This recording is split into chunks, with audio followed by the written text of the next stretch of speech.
Скъпи Манфред, Роберта, всички приятели и гости.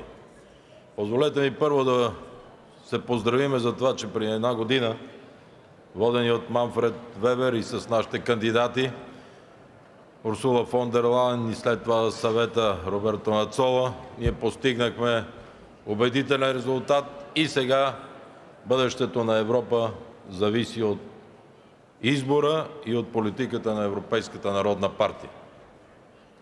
Живееме в изключително трудни времена. Много от нашата идеология, ако щете, е поставена под изпитание, защото ние винаги сме били за просперитет, мир,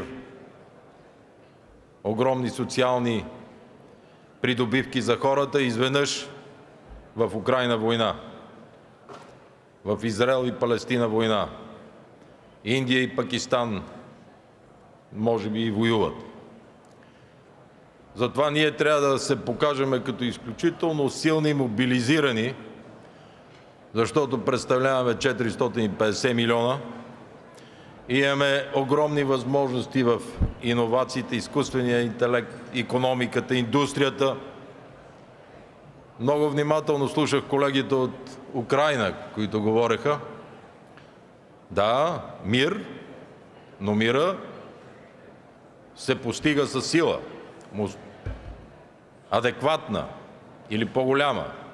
Войната в Украйна ни даде възможност да провериме нашите военни способности. И те се оказаха много, много слаби. Затова приветствам програмата на Европейската комисия на много държавите членки за ускорено 5-годишно действие в военно-промишлената сфера, в иновациите, в изкуствения интелект, в дроновете, във всичко, което в момента промени тактиката, стратегията на военните действия в света.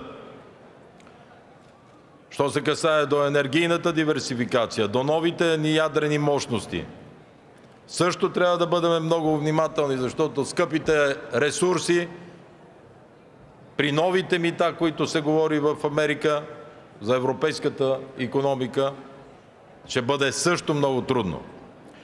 Искам да ви благодаря за тези, които гласувахте и България стана равноправен член в шенгенското пространство. И преди малко говорих с комисара Брунер по миграция и сигурност. Знаете ли, обикновено след такива събития държавите членки не обръщат толкова внимание на този граничен въпрос.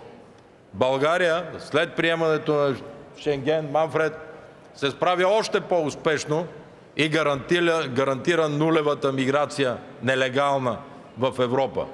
Така че благодаря на всички колеги, които премиери са тук и ни подкрепиха, защото очакваме сега заради конвергентния доклад на 4 юни България да влезе на 1 януари в еврозоната.